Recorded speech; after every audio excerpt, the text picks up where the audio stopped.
Senhor Jesus, nosso mestre, nosso amigo querido, nós agradecemos, Senhor, a sua presença, porque estamos aqui em seu nome. Nós agradecemos, Senhor, a presença dos benfeitores, de todos os nossos amigos que nos acompanham nesse trabalho. Nós dizemos também, sejam bem-vindos aos nossos irmãos que estão conosco, que nós possamos todos juntos aprender um pouco mais e conseguir colocar no nosso coração todos os ensinamentos que vamos levar desse encontro. Obrigado, Senhor, pela bênção da chance de termos esses amigos conosco. Obrigado pela chance que temos de estarmos juntos, de conhecer o Espiritismo, de conhecer o seu Evangelho. Senhor, envia nosso carinho especial para Allan Kardec e para todos esses grandes espíritos que trabalharam na codificação. Fica conosco, Senhor, hoje e sempre. Amém. Obrigada, Val.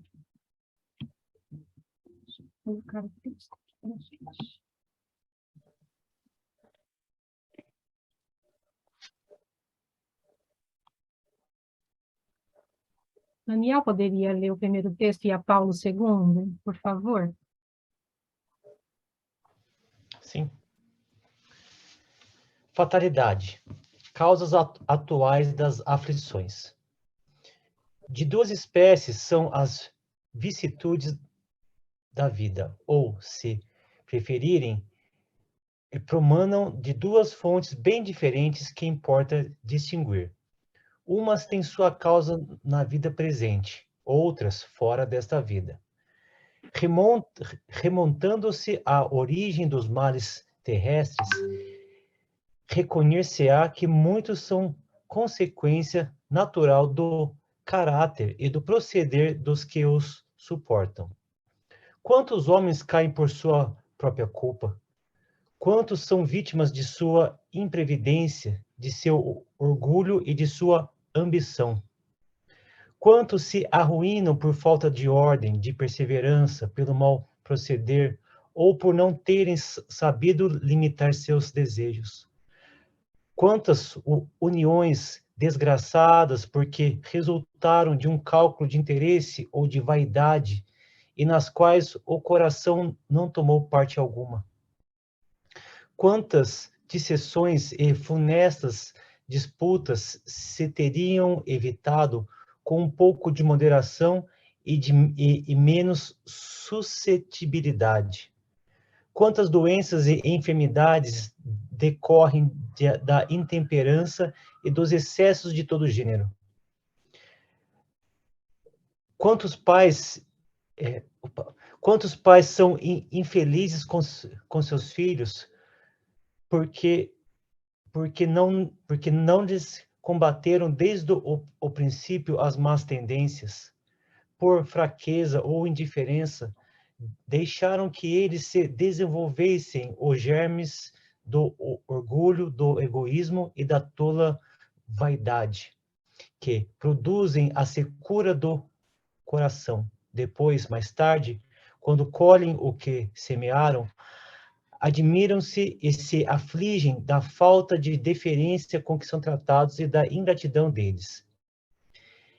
Interroguem friamente suas consciências, todos os que são feridos no coração pelas vicissitudes e decepções da vida. Remontem passo a passo a origem dos males que os torturam e verifiquem se, as mais das vezes, não poderão dizer: se eu houvesse feito ou deixado de fazer tal coisa, não estaria em semelhante condição. A quem, então, há de o homem responsabilizar por todas essas aflições, senão a si mesmo? O homem, pois, em grande número de casos, é o causador de seus próprios infortúnios, mas, em vez de reconhecê-lo, acha mais simples, menos humilhante para a sua vaidade acusar a sorte, a providência, a má fortuna, a má estrela, ao passo que a má estrela é apenas a sua incúria. Os males dessa natureza fornecem, indubitavelmente, um notável contingente ao cômputo das vicissitudes da vida. O homem as evitará quando trabalhar por se melhorar moralmente, tanto quanto intelectualmente.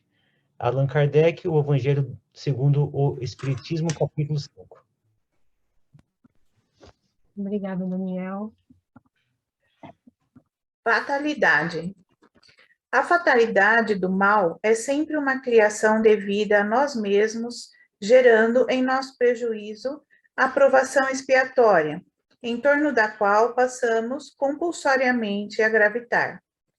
Semelhante afirmativa dispensa qualquer discussão filosófica, pela simplicidade com que será justo averiguar-lhe o acerto, nas mais comezinhas atividades da vida comum.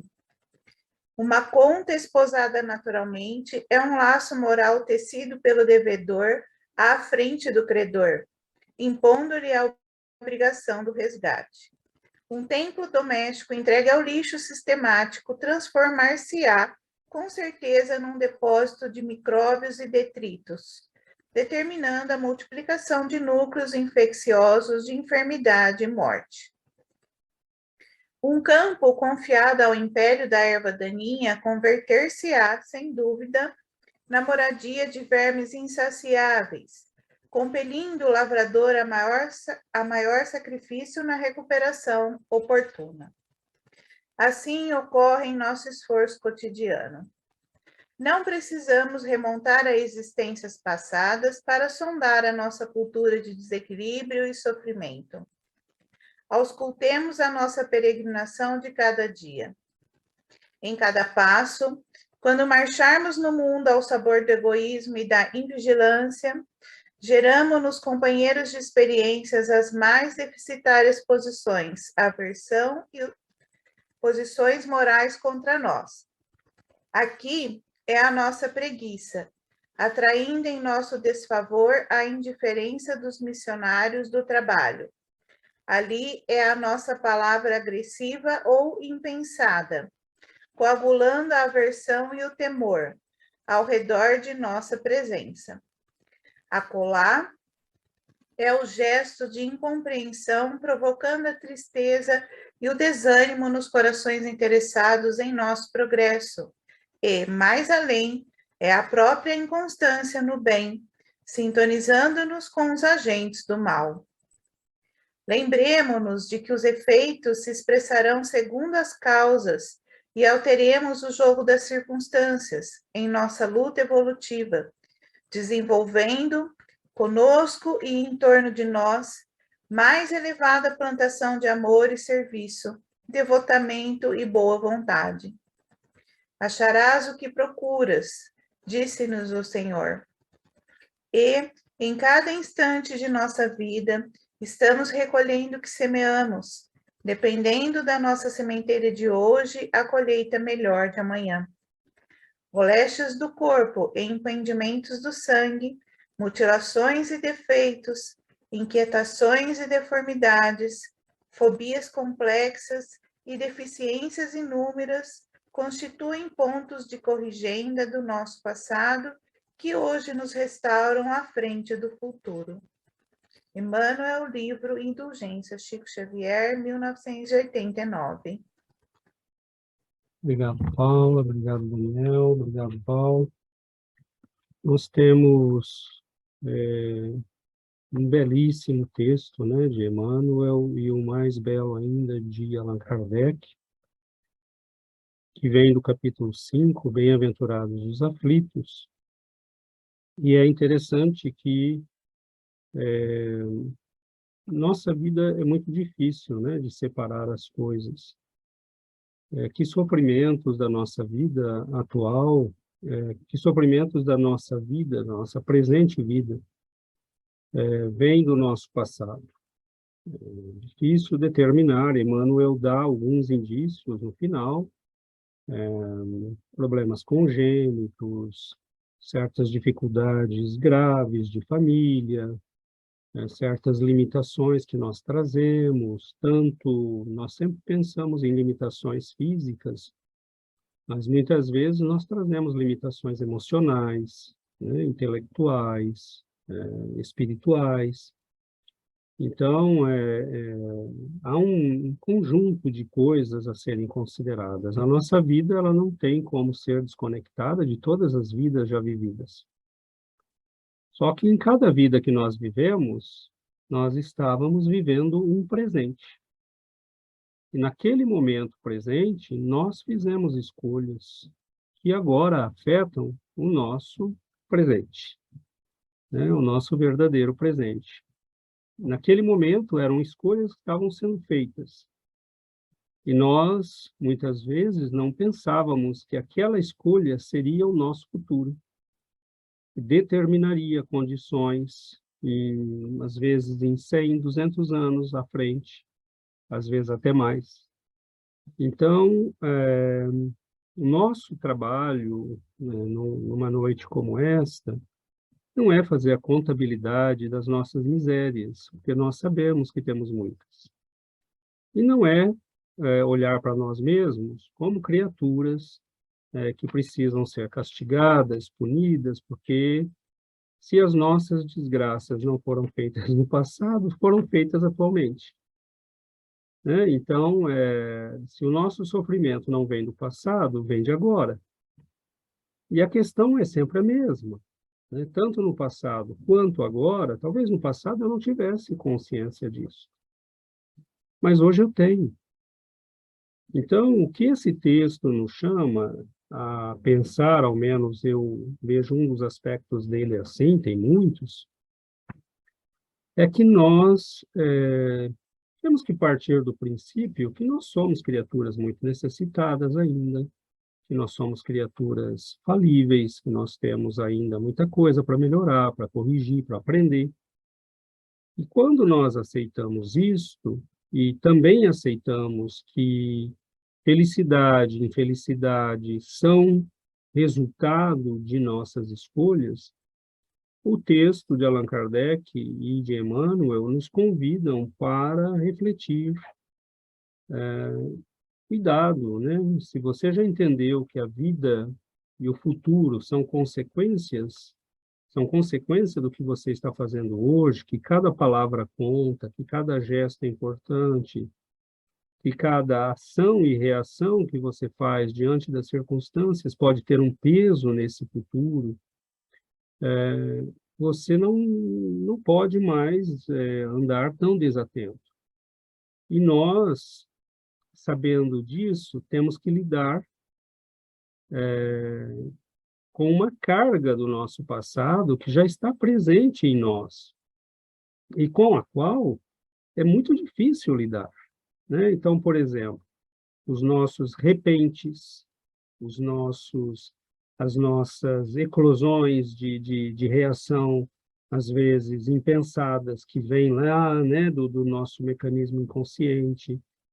Alguém fala uma coisa, toca numa corda sensível para nós, e nós já reagimos, né, de uma maneira inadequada. São os velhos problemas que nós trazemos conosco e que influenciam a nossa vida presente. Então, ter consciência disso melhora muitas coisas, né? Porque eu posso tomar cuidado.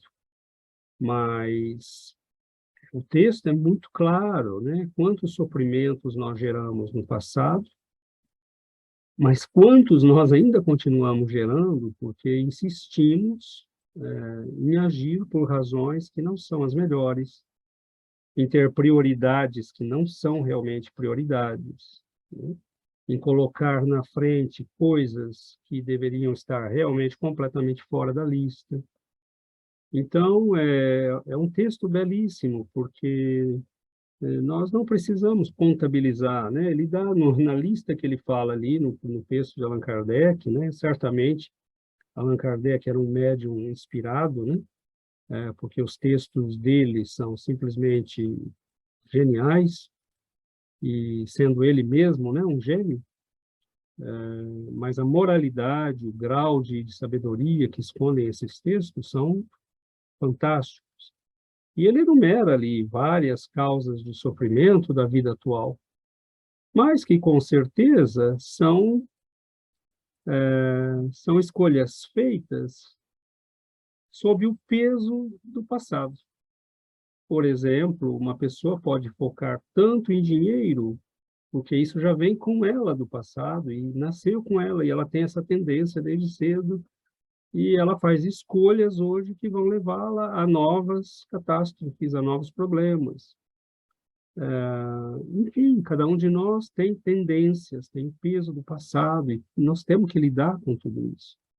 Então, o que ele está dizendo, né, numa primeira leitura que eu faço, e antes de passar a palavra, tome cuidado, porque tua vida, ela é reflexo das tuas escolhas. Tuas escolhas são reflexo do que você sente, do que você pensa, do que você acredita, do que você cultiva.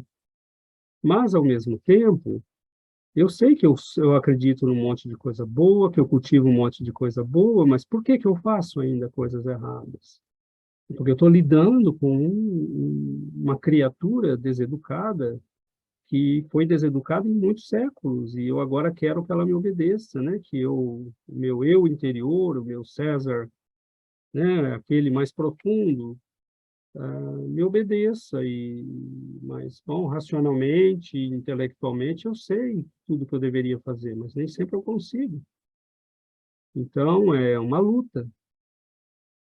Mas é uma luta que, quanto mais cedo eu tiver consciência disso, quanto mais cedo eu começar a policiar as minhas decisões, para que elas reflitam prioridades do espírito e não da matéria, policiar a minha língua, policiar o meu pensamento, as minhas emoções, para que tudo isto reflita as verdadeiras prioridades da minha alma, bom, mais cedo eu vou conseguir arrumar as coisas e começar a construir uma felicidade que é alcançável por todos nós, mas que muitas vezes nós mesmos sabotamos, né?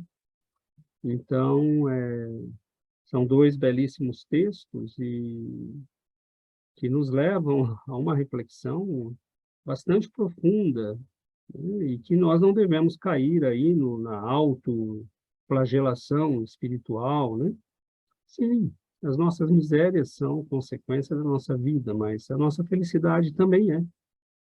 E o bem que nós temos, as coisas boas que nós temos, também foram fruto das nossas ações e escolhas, né? Então, que a gente possa se concentrar e prestar atenção, né? E ir trabalhando para que nós possamos não cair mais nas mesmas armadilhas do nosso passado, né? Que estão ainda fortemente presentes na nossa vida atual. Então, era isso de início e abrimos a palavra, né, para termos a participação. Val. Boa noite. Então, eu estava ouvindo o César falar e estava pensando assim que o texto ele é tão bonito porque ele traz todas essas causas das vicissitudes, né? Como o César falou, ele dá a lista de todos os nossos defeitos, mas ao mesmo tempo ele dá as chaves, né? Do que fazer com isso. Na verdade, ele não é um texto que vai só te trazer, bater na cabeça e dizer, olha, tua culpa é tua culpa. Ele te diz que é tua culpa para poder te mostrar como que você pode sair disso, né? Como que você pode resolver, como que você pode melhorar, como que você pode diminuir. Então, eu fiz a lista do que ele diz. Ele diz assim, né? As causas, quais são? Imprevidência, orgulho, ambição, falta de ordem, falta de perseverança, não saber limitar os seus desejos, todos os tipos de excesso. Então, que seriam, né, as coisas a melhorar. Aí depois ele diz, trabalhe para se melhorar moralmente, tanto quanto intelectualmente, e ele diz, viva com moderação. Então, né, tá ali as duas coisas no que a gente precisa trabalhar. E aí o que eu achei também bem legal é que o texto do Emmanuel, depois, ele vai trazer exemplos, né? E ele traz duas imagens que eu achei bem fortes, que é aquela imagem da casa abandonada, com lixo dentro, e do campo que está sendo tomado pelo mato. E que aí, quando você vai querer produzir esse campo, vai dar muito mais trabalho para preparar a terra, porque você vai ter que tirar todo esse matagal que está lá. Então, se a gente for pensar todo o trabalho de melhoria moral, todo o trabalho de reforma íntima, todo o trabalho de autoconhecimento, ele é um trabalho de cuidar de uma horta. Você tem que todo dia lá tirar aquela erva daninha que dá preguiça. Isso aqui é a preguiça que nasceu hoje. Vou tirar, porque senão, se eu deixar, ela vai tomar conta. Então, cada um desses pontos é como se fosse esse nosso trabalho de todo dia, de ir lá na nossa horta e dizer: eu só quero que cresça coisas boas aqui, mas eu preciso ir lá e tirar, e trabalhar, e olhar, e reconhecer, né? A gente precisa reconhecer o que é mato, o que não é.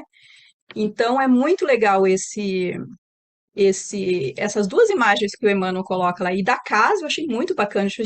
Quanto lixo que a gente traz para nossa casa, e lixo espiritual, lixo moral, né? Quanto lixo a televisão traz, quantos livros que a gente pode trazer para casa, que na verdade é lixo que a gente está enchendo, quanto lixo a gente pode trazer. Então, também de ter e para nossa casa, né? A gente fala, nós somos um templo, nós somos uma casa.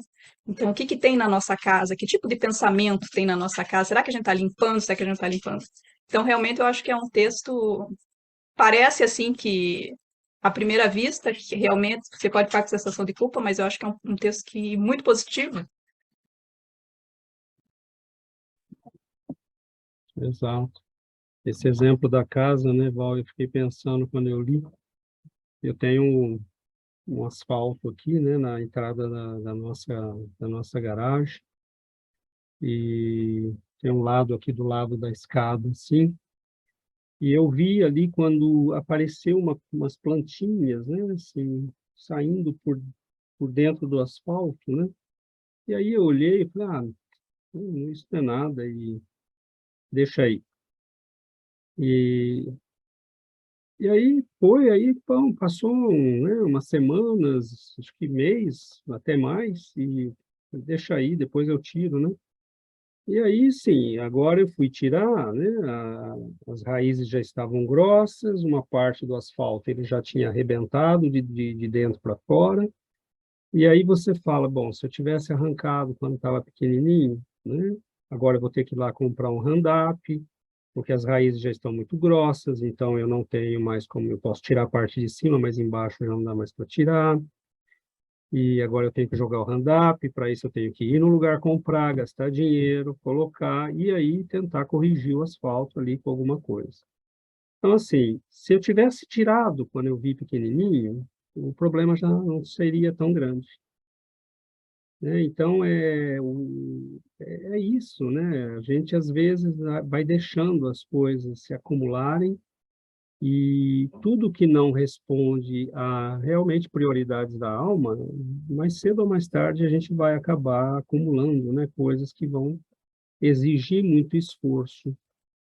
Então, piora a situação, né? Então, esses exemplos que o Emmanuel dá, eu fico cada vez mais impressionado, né, com a simplicidade e a sabedoria desses espíritos, e como muito do que o Chico recebe, né, nas centenas e milhares de mensagens que ele recebe, é só a gente procurar que se encaixa perfeitamente na codificação, né? Então, essa mensagem parece que foi escrita assim para comentar aquela do Evangelho, né? Então, é impressionante como é muito bem estruturado, né? Mas vamos abrir a palavra.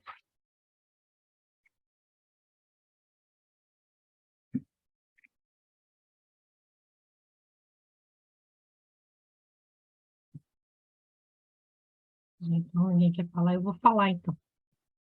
A gente não pode nunca perder, nós estamos estudando, já tem algum tempo, né? E estamos aprendendo a interpretar o Evangelho segundo o Espiritismo.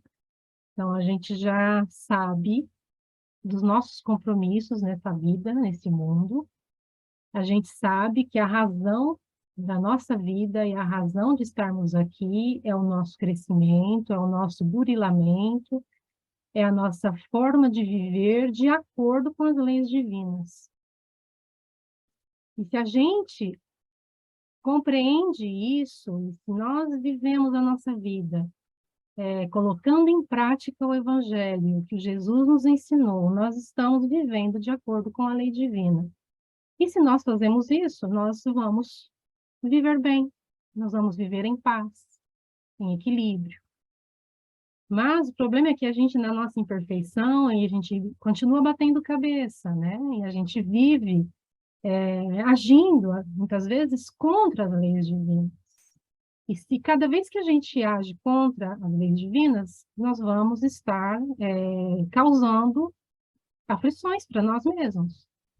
Então, o César falou deu alguns exemplos no início, né? Quando a gente age com intemperança, né? Com aquele ímpeto, né? De revolta num momento, né? De irritação. A gente precisa aprender a combater esses tipos de reações. Então, é o trabalho pessoal que tem que ser feito. Então, Deus nos coloca no mundo, Ele nos dá a liberdade de agir, e quando a gente usa a liberdade, o objetivo é o nosso crescimento.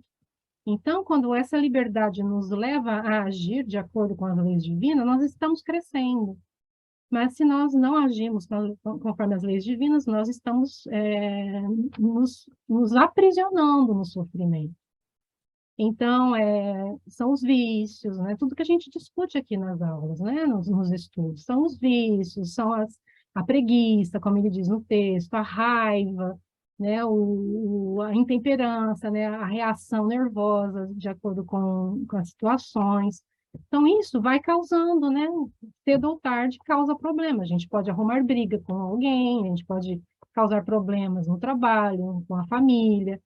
Então, o aprendizado é de todos os dias, né? Colocando em prática a bondade, a paciência, o equilíbrio. Então, se nós queremos o crescimento, né? Se nós estamos estudando aqui, é porque nós queremos crescer, nós queremos sair dessa fase limitada e aprisionada em que nós estamos na matéria.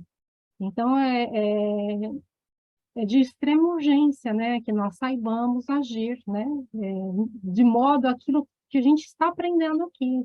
Jesus nos ensinou, né, a lei do amor, a lei da caridade, a desenvolvermos a paciência, a humildade, combatermos as ervas daninhas, né, que são egoísmo, orgulho, a raiva. E se a gente aprende isso, a nossa vida ela vai naturalmente, né, tomando um rumo equilibrado, né? E nós deixaremos de fazer hoje, né, de lançar na nossa terra as sementes das ervas daninhas que nós teremos que mais para frente tirar de qualquer forma. Porque se existe como o texto fala de fatalidade, se existe uma fatalidade, é o nosso crescimento, nós vamos todos ter espíritos puros. E para que nós venhamos a ser espíritos puros, é preciso aprender a cada dia a agir da forma como Jesus nos ensina, né?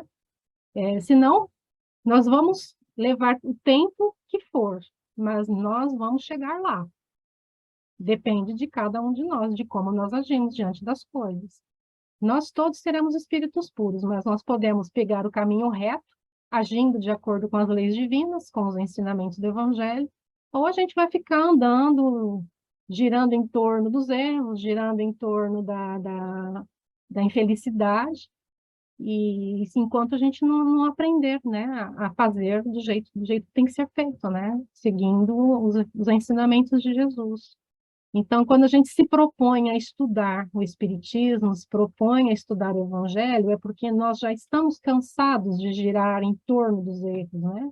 Nós queremos descobrir o caminho mais rápido para a felicidade, para o equilíbrio, para a paz, para a felicidade verdadeira, porque a felicidade material é momentânea, então nós queremos a felicidade verdadeira.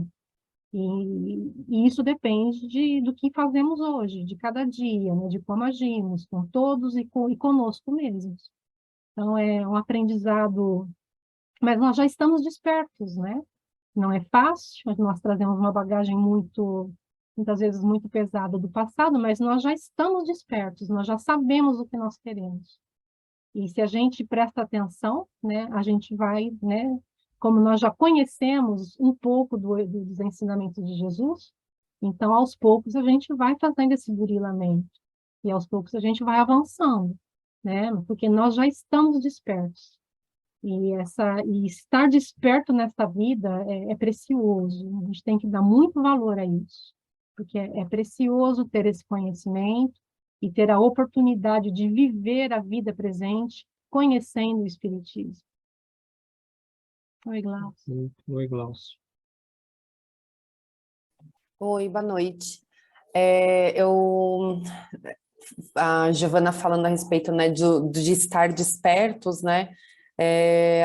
Outro dia eu estava, sexta-feira agora eu estava conversando com o meu terapeuta a respeito de fé, né?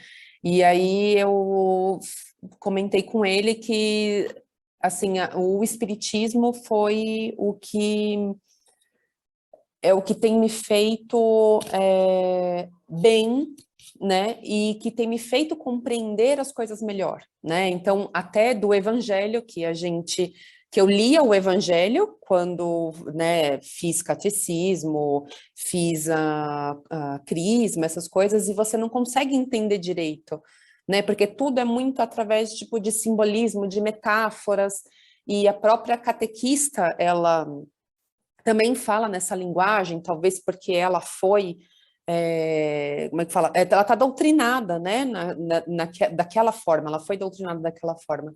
E que o Espiritismo, assim, né, fazendo o Evangelho, você consegue entender muito melhor, né? E ele traz, assim, exemplos da nossa vida, né, do nosso cotidiano.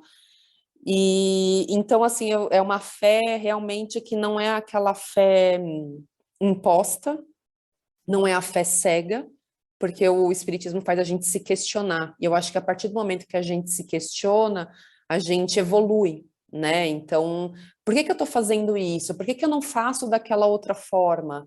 Né? Eu acho que realmente eu tenho visto ele como um ensinamento mesmo para minha vida, sabe?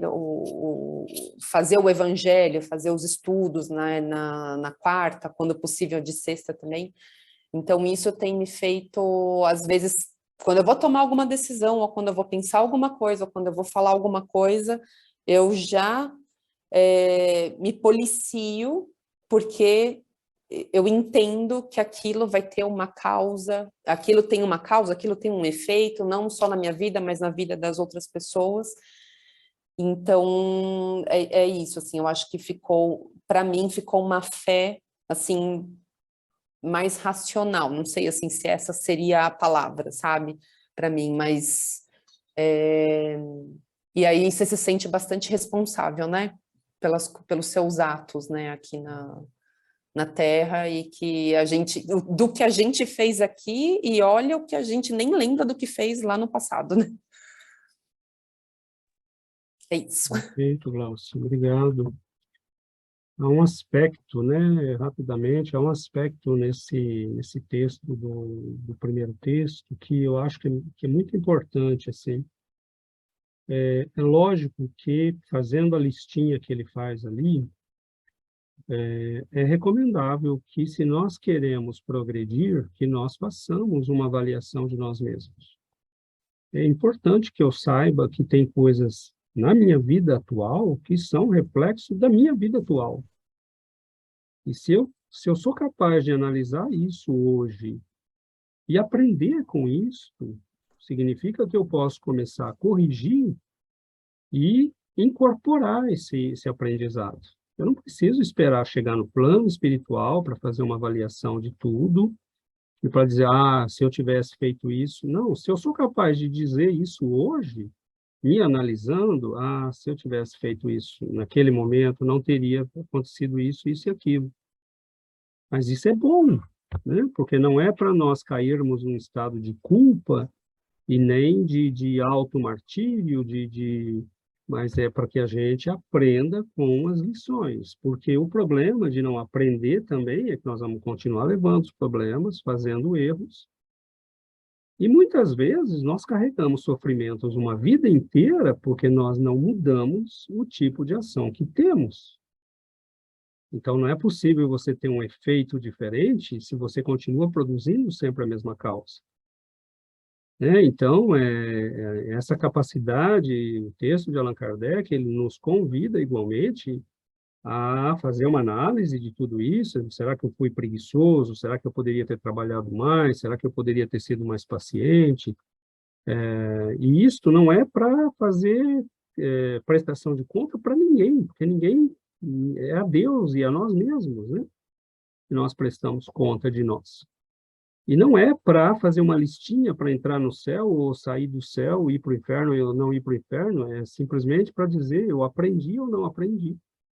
Então, se eu sou capaz de analisar minha vida, de entender os pontos nos quais eu poderia ter agido melhor, significa que hoje eu posso agir melhor e fazer diferente. Enquanto eu estiver vivo, enquanto eu estiver neste mundo, enquanto a minha encarnação não terminar, a conta não fechou, significa que eu posso mudar as coisas.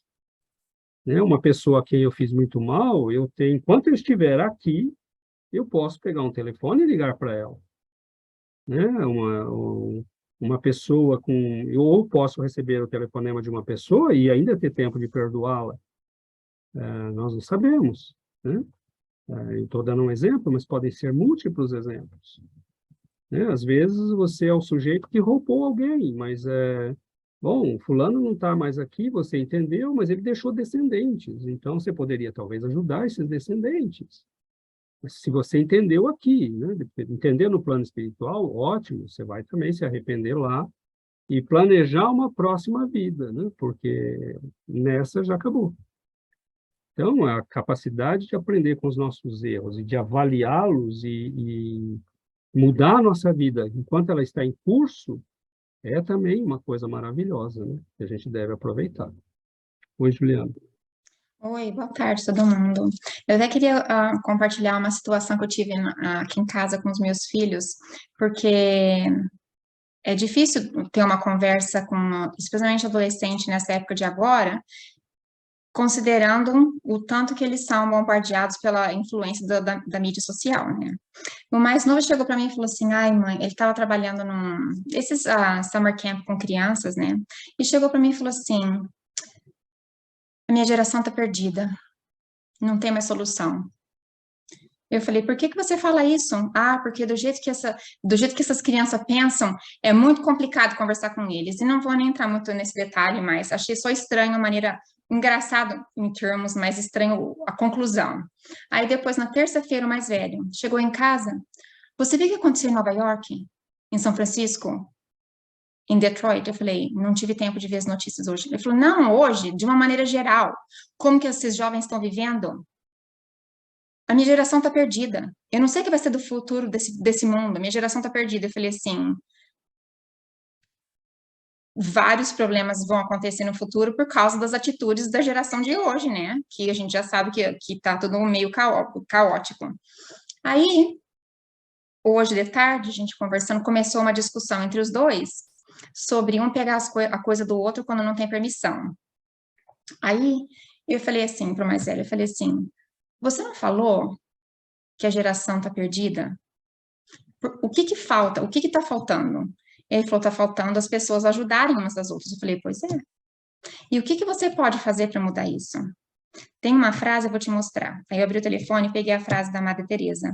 O que eu faço é uma gota no meio de um oceano, mas sem ela o oceano será menor. Aí eu falei, todo mundo que nasceu no planeta Terra tem um propósito. Eu tenho um propósito, você tem outro, tem outro. De alguma maneira, a gente tem que fazer algo que mude. Se você chegou à conclusão que a tua geração está perdida, o que a gente pode fazer para mudar isso? A partir de agora. Ele falou, eu não sou rico, não tem como ajudar nada. Eu falei, você não precisa de ser rico. E doar dinheiro é a coisa mais fácil que tem. Se a pessoa tem dinheiro, doar qualquer quantia que seja. O problema é o tempo que a pessoa está disposta a dedicar ao outro para ajudar. Ele falou, então como que eu posso fazer? Eu falei, eu tenho várias ideias. Ele falou, mas eu vou jogar videogame agora. Eu falei, então depois que você estava começando, estava quase para começar o estudo aqui. Eu falei, depois que você acabar de jogar videogame, a gente vai conversar e fazer uma lista de como que a gente pode começar a mudar aonde a gente vive. E você que é jovem, você pode mudar o seu meio. E foi assim, a abertura, tomara que ele não dê para trás, mas a abertura que ele me deu para começar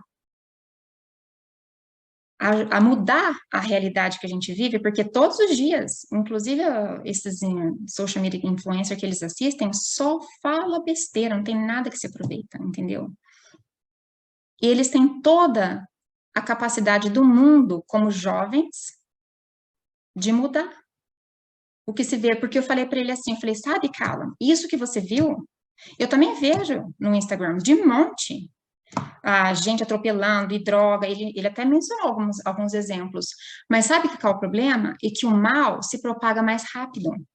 Todas essas posts que vocês veem, um passa para o outro, passa para o outro, passa para o outro, mas ninguém fica propagando gente que está fazendo trabalho voluntário na África para acabar com a fome, gente que está salvando famílias no centro de Calgary, que está morando na rua, gente que está salvando, ajudando pessoas lá na Ásia, que morre de fome. Isso ninguém propaga, só que o mal se propaga rápido. É isso. É isso, né? Obrigado, Ju. Não bastasse, né, as nossas lutas conosco mesmos, a gente tem que lidar, né, com esse fato, né, que a Juliana levantou, que não bastasse as dificuldades que a gente já traz e aquelas da nossa evolução, a gente ainda está num mundo, né, em que se partilha muito rápido, como ela bem lembrou aí no final, né, tudo que não presta, né, literalmente. Então, é uma luta difícil e a gente deve aproveitar, né, toda a abertura que for possível para poder educar, para poder ensinar, para poder levar adiante o que é bom, né? O primeiro grande, né, a nos apresentar, tiveram muitos, mas, por exemplo, o primeiro que falou, né, de cuidar da alma, de pensar no nosso futuro espiritual, que falou com muita clareza, né? Por exemplo, foi Sócrates. E aí ele foi acusado de deturpar a juventude, né? Então ele estava ensinando que eles deveriam ser nobres, que eles deveriam, mais do que se ocupar, né, da vida material, da política, da beleza física, né, que a Grécia valorizava muito, mas que eles deveriam cuidar da alma. E aí a elite da cidade disse, você está deturpando a educação dos nossos jovens, né? E o condenaram à morte. Depois Jesus, né, que só ensinou o amor, a misericórdia, a compaixão, né, e recebeu como prêmio um sofrimento terrível. Então, e é muito bonito, né, isso que a Ju lembrou da Madre Teresa, porque a Madre Teresa estava falando da miséria material, né, que o trabalho que ela faz é um grão de arroz, né, não é um nada, uma gota num oceano de misérias. Mas que sem essa gota, né, o oceano seria mais complicado, a miséria seria maior. Então, e a miséria moral, né? Se a gente não for se batendo, lutando e dando exemplo, é uma luta tão grande quanto as lutas do passado, né, do cristianismo, que muitas vezes acabavam na morte física dos cristãos, mas porque eles defendiam valores. Hoje não se acaba na morte física, mas muitas vezes na morte social, na exclusão, né? Nós somos colocados para fora, não somos mais aplaudidos, chamados pelos amigos. Isso não é nada, né, comparado com o que viveram os cristãos do passado. Mas é uma luta e é uma luta de grande envergadura também, se nós formos levar a sério a nossa postura de viver uma vida diferente, né, coerente com aquilo que nós sabemos. Então, recentemente, conversando com um amigo num outro estudo, ele disse: eu me sinto puxado, né, de um lado, puxado de outro, entre aquilo que eu sei, que eu quero, e o mundo, sim, é verdade, mas num certo ponto, à medida que nós tomamos decisões para valer e que a nossa alma passa a ser a prioridade, a gente pode se sentir pressionado, mas não mais dividido, né? Porque chega um momento que a gente diz para si mesmo, né, se tiver maturidade suficiente, né, eu não quero, eu quero o que eu quero, vou em frente com isso, e que o mundo me pressione, me ataque, né? Eu peço a Deus, aos benfeitores, que me deem força para levar adiante. Agora, é difícil, né? Porque, por exemplo, os nossos jovens estão todos, né, recebendo uma influência maciça de mídias que são assim, absurdas, são coisas que não se aproveita absolutamente nada. E aí você nasce, né? Eu lembro aqui uma mensagem do Batuíra, não vou lembrar o livro, não, do Caibar Schutel, se eu não me engano. É do Caibar ou do Batuíra? Acho que no livro Falando a Terra. E ele fala, né, que nós nascemos nós chegamos aqui com muitas esperanças, né? Nós trazemos planos, nós queremos mudar, nós planejamos uma nova vida. E à medida que nós vamos assumindo a reencarnação, vamos chegando na adolescência, na juventude, o nosso psiquismo começa a liberar o passado. Então, a pressão do passado começa a se apresentar. Então, essa fase que nós temos, né, para educar as crianças aí até os 14, né, é muito importante, porque à medida que o psiquismo do próprio indivíduo começa a se apresentar, e é por isso que muitos adolescentes sofrem mudanças drásticas, né? Agora, se esse psiquismo traz todos os problemas que nós já trazemos, sob a influência de um meio não adequado, né, isso fica muito difícil, porque vai fortalecer aquilo que deveria ser corrigido, deveria ser educado, né? Então, nós estamos conscientes disso. O mundo, para os adultos, também tem suas pressões, também tem, né, as suas dificuldades, as suas tentações. E nós estamos sempre nessa luta. É muito bonito quando Jesus diz, né, e orai e vigiai, porque eu preciso vigiar para não deixar que o passado tome conta de mim. É uma vigilância constante. Eu tenho que estar atento, porque a qualquer momento ele pode assumir as rédeas. E é muito interessante, eu vi isso acontecer comigo em alguns momentos da minha vida, em fases muito longas até, e vi com amigos, pessoas boníssimas, pessoas que estavam se dedicando ao bem, e que foram se deixando levar por ideias perigosas, né, tem aquela mensagem, né, do livro Vinha de Luz, capítulo 43, que ele fala, né, tome cuidado com os homens abomináveis, né, porque eles se infiltraram na religião, na ciência, na filosofia, e nós poderíamos dizer, né, nas mídias sociais, na televisão, eles estão por tudo e propagando ideias perigosas que levam milhões de pessoas desavisadas à catástrofe moral. Então, Emmanuel é de uma clareza muito grande, porque nós não nos damos conta, às vezes, a vigilância necessária para que nós não sejamos levados embora para longe do caminho que nós viemos percorrer.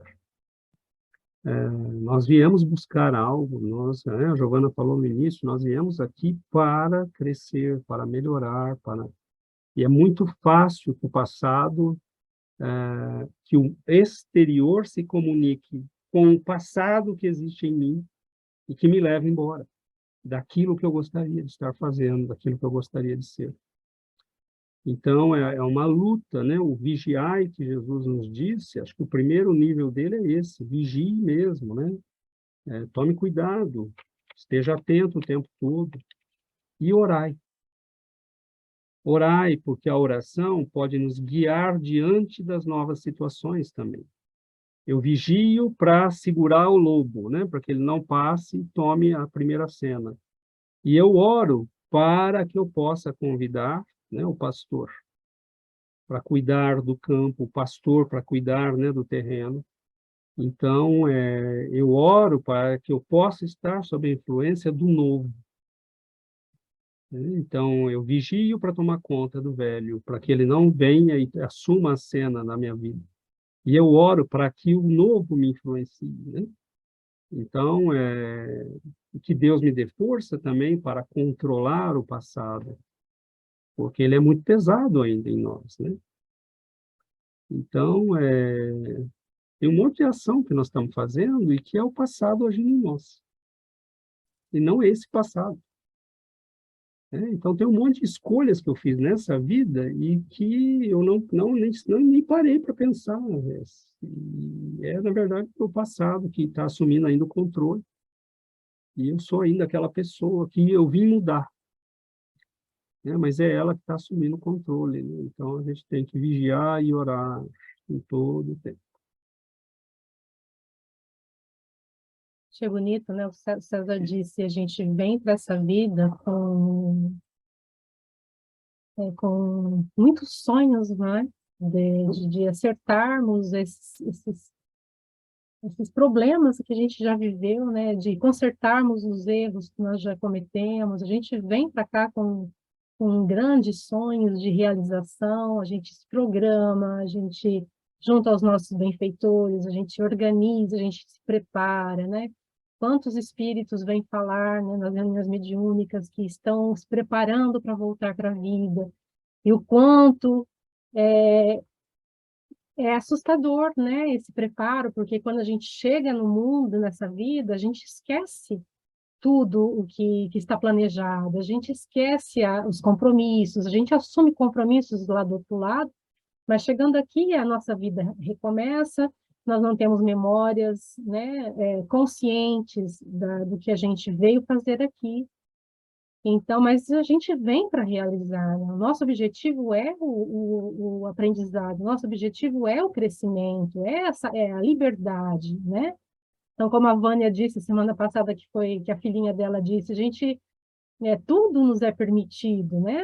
A gente está nessa vida e a gente tem escolhas para fazer o tempo todo, e tudo nos é permitido. A gente tem a liberdade de escolher o que quiser, mas com o estudo e com o conhecimento que a gente vai adquirindo, a gente já consegue saber o que nem tudo nos convém, né? E a gente já consegue entender o que nos convém, o que a gente, para onde vai nos levar, né? Porque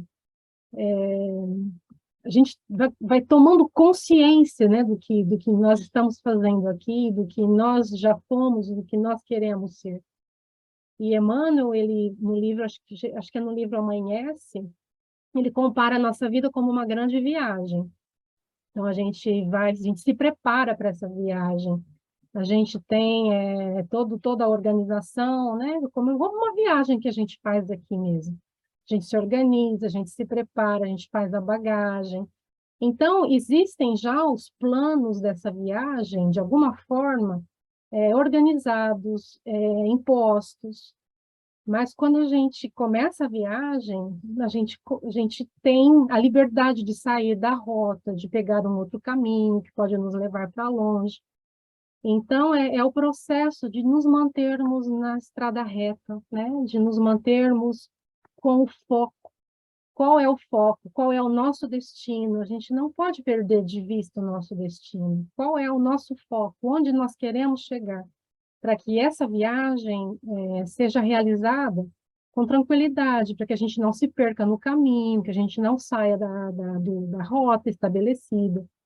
Então, claro que surpresas podem acontecer, mas quando a gente está bem preparado, a gente vai saber lidar com as surpresas, né?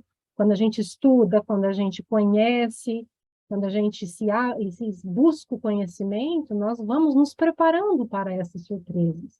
E quando elas batem na porta, nós já temos, né, um pouco mais de coerência nas escolhas. Por isso a importância, né, dessa troca de ideias, de ler, da leitura, né, de estarmos conectados com os benfeitores, porque eles nos ajudaram a preparar essa viagem. E eles querem que nós tenhamos êxito nela, que nós cheguemos ao nosso destino.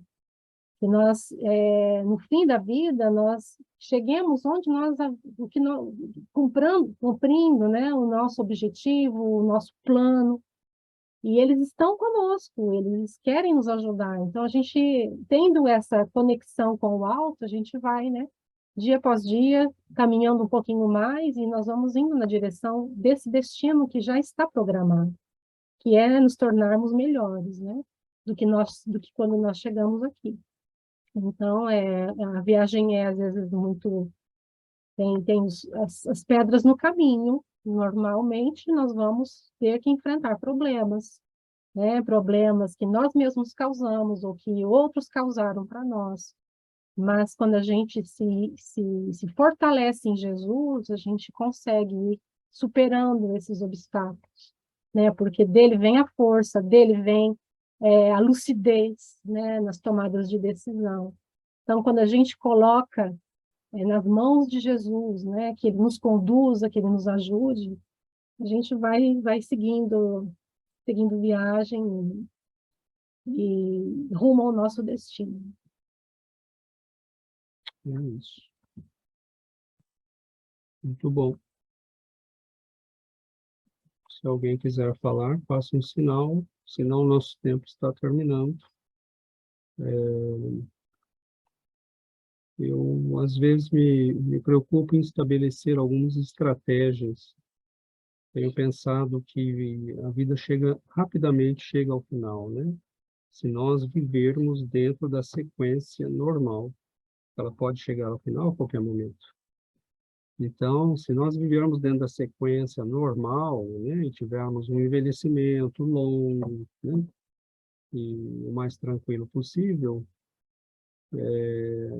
eu falo, bom, todos os anos que tem até isso, a gente tem que tentar utilizar de maneira a desenvolver estratégias que nos ajudem não só a resolver coisas desta vida, corrigir erros desta encarnação e das outras, mas melhorar as nossas estratégias. E uma coisa que eu sempre me coloco como desafio é que eu gostaria de desenvolver estratégias que se fixassem em mim. Porque numa próxima encarnação, eu não sei a que meio social eu estarei exposto. Eu não sei a que família eu estarei exposto. Eu não sei em que cultura eu vou nascer. Porque nós não nascemos sempre no Brasil. Então, eu preciso que eu seja uma pessoa já com algumas aquisições, seja qual for a situação. Então, algumas coisas, né, a gente tem que tentar desenvolver. Então, por exemplo, tentar ser bom é uma boa estratégia, provavelmente, porque seja lá qual for a situação, se a bondade já se estabeleceu em mim, ela pode me guiar a não fazer mais besteiras. O amor pelo Cristo, né? Uma relação verdadeira com o Cristo. Por que isso? Porque, inevitavelmente, a imagem dele vai me aparecer em algum momento no futuro. Eu posso nascer na China, mas na China tem, né, cristãos, e eu posso ver na internet, eu posso... E a hora que eu ver a imagem, eu vou falar, poxa, eu conheço. Essa imagem é simpática, me é simpática. Então, quanto mais a gente puder cultivar estratégias de longo prazo, né, essas estratégias podem seguir conosco. Então, assim, esse amor pelo Cristo, né, esse cultivo do conhecimento espírita, para que as ideias, né, a gente está aqui todo domingo, né, e tem gente que está aqui com a gente mais vezes na semana, né, para que essas ideias fiquem borbulhando na nossa alma, fiquem mexendo conosco. A hora que eu ouvir a palavra reencarnação lá no futuro, eu vou falar, o que é isso? Eu já ouvi isso. E aí, imediatamente, né, a gente pode se ligar de novo àquilo que o próprio Chico fala, né? Ele fala, nos primeiros anos, a nossa reencarnação é um perigo. Qualquer coisa pode acontecer e nos levar para longe. Né? Então, aqueles primeiros 18, 19 anos que ele viveu, poderiam acontecer muitas coisas que o levassem para longe. Né? Então, ele próprio falou isso em entrevistas, em bate-papos, que, assim, maravilha, né? A hora que você encontra a doutrina, rememora tudo aquilo.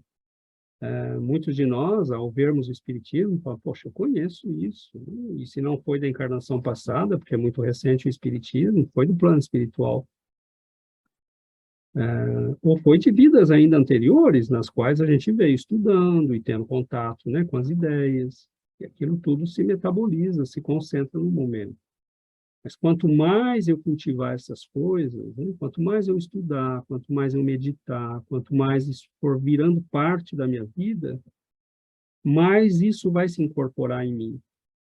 E numa próxima encarnação, eu posso, né, vencer esses anos perigosos rapidamente, às vezes até na adolescência já encontrar, né, a doutrina e ter uma chance.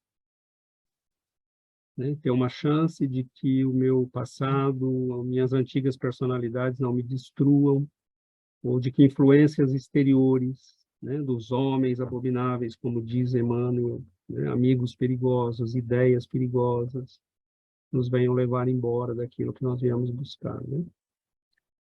Então, pensemos, né? A reencarnação é um perigo mesmo. Às vezes eu fico pensando quanto tempo levou para Paulo de Tarso despertar.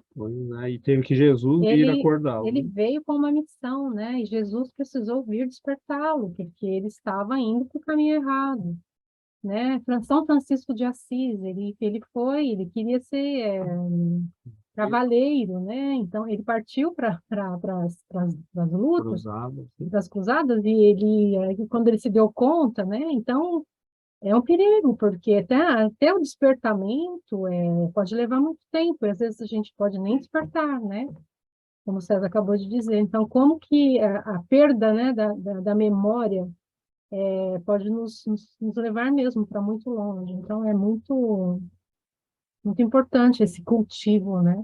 E a gente se conhecer, né? Porque nós estamos falando de grandes espíritos, né? De grandes espíritos. E eles correram risco, porque reencarnar no mundo como o nosso, pelos próximos 1000 anos, se nada acontecer e se as mesmas almas continuarem reencarnando na Terra, não vai mudar muito. Né? Essa história de entramos no mundo de regeneração anteontem, conversa para boi dormir. Nós temos pelo menos 1000 anos de trabalho, pelo menos 1000 anos de trabalho na Terra, para dar uma melhorada na coisa. Né?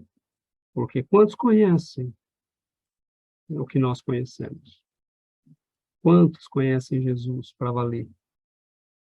Então, lógico que socialmente nós podemos melhorar, tecnologicamente as cidades vão ficar melhores, as pessoas vão ser, né, vão ter um nível de vida provavelmente melhor, mas nada disso significa melhoria moral. A gente é a senhorinha boazinha que assim que alguém pisa no calo dela, ela vira uma jararaca, né? Então, desde que tudo esteja bem, está tudo bem, mas um desconforto e a pessoa já mostra as garras. Então, esse é o nosso mundo, né?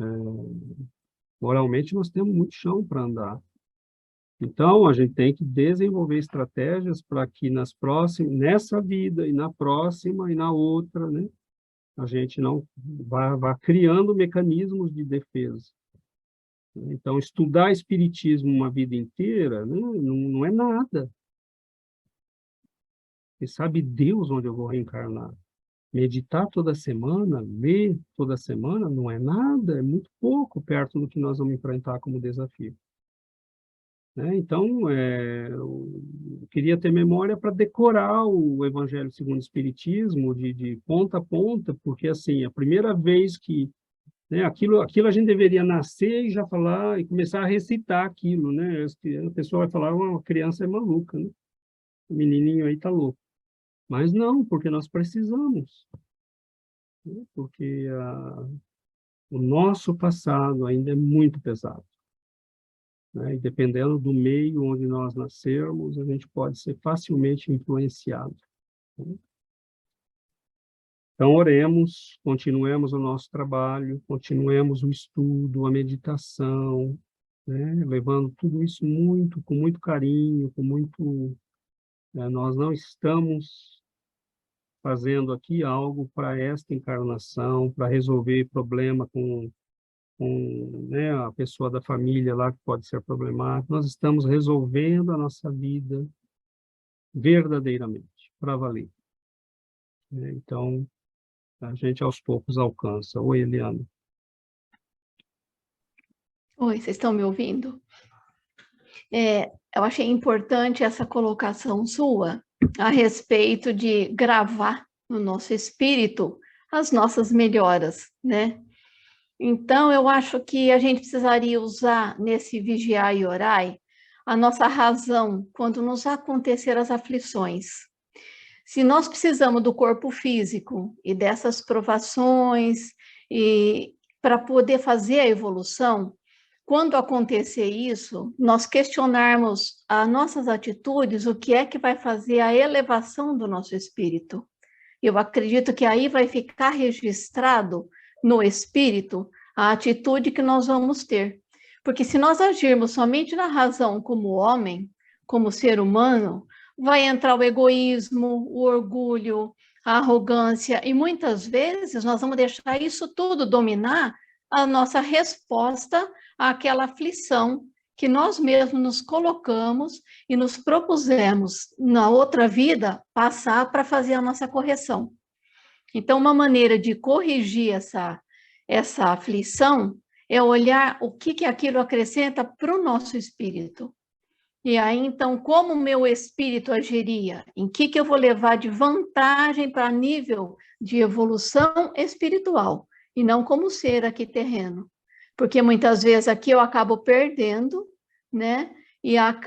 Mas eu acabo evoluindo espiritualmente. Então, eu vou sofrer, às vezes, recriminação, discriminação, chacota de pessoas pela atitude que eu tive, ou às vezes chamado de covarde até. Mas isso não importa. Se nós estivermos o nosso olhar voltado para a evolução do nosso espírito, a gente supera todas essas aflições. E é interessante que a Val listou todas as aflições e depois, né, 2 colocações de mudança para que a gente possa fazer esse combate a tudo isso. E nós estamos munidos do Evangelho, né, que Jesus já deixou escrito aí tudo para nós, explicado. E nós temos o Livro dos Espíritos, onde a gente tira qualquer tipo de dúvida, de qualquer aflição que nós estamos passando. Então, nós temos as orientações, né? Falta a gente lançar a mão disso aí diariamente. É como você falou, César, se a gente desde pequeno recitasse o Evangelho, seria o ideal, né? A gente já estaria com ele entronizado sem problema. Mas a gente tem dificuldade, né? E ainda bem que veio o Espiritismo esclarecer mais ainda, porque nos faz pensar, né? Então, quando Kardec fala da fé raciocinada, é isso, né? Para que a gente pense nas nossas atitudes, porque nós precisamos evoluir o espírito, e não o ser humano que está aqui, né? Então, é muito interessante mesmo. Então, é isso. Obrigado, Eliana. Então, vamos lá, né, pessoal? Acho que a gente pode encerrar, então, né? Vamos fazer a nossa prece.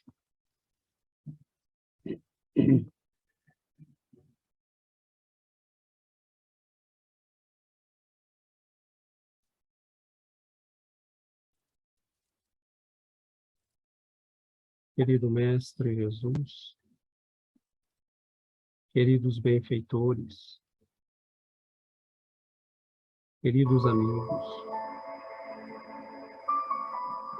nós agradecemos, Senhor, a bênção do estudo, da reflexão. Estávamos caminhando pelas sombras da ignorância, Senhor, e a Tua luz acendeu para nós o entendimento, o discernimento. Estávamos perdidos e o Senhor nos buscou. Ajuda-nos, Mestre, a seguir-te, a caminhar sem medo, a enfrentarmos as lutas que nos cabem, porque não viemos aqui senão para nos tornarmos mais fortes na humildade, na caridade, na compaixão. Ajuda-nos, Senhor, a vencer os males que plantamos em nós mesmos, a arrancar os espinhos, as pedras, para que as sementes do teu amor, Senhor, possam finalmente germinar, trazendo um dia flores de generosidade, de alegria e frutos de caridade e de compaixão. Abençoe-nos, Senhor, abençoe nossos lares, nossas vidas, nosso esforço e nos tornarmos dignos do teu nome. Abençoa, Senhor, nossos entes queridos, principalmente aqueles fragilizados por males físicos ou por tormentos da alma. Que todos eles possam receber a luz, o amor, a saúde, o equilíbrio. Nós pedimos, Senhor, pelos nossos irmãos da vida espiritual que começam a se reerguer, a caminhar como nós, que eles possam encontrar a luz, o caminho reto, o socorro. Pedimos, Senhor, por todas as aflições deste mundo. Ampara aqueles que lutam, que se esforçam, que trabalham. Tende compaixão, Senhor, daqueles que ainda se iludem pelas estradas perigosas dos erros e do crime. Nós agradecemos, Mestre, a bênção destes minutos preciosos, em que os teus mensageiros envolvem nossos corações e nos auxiliam a lutar contra nós mesmos.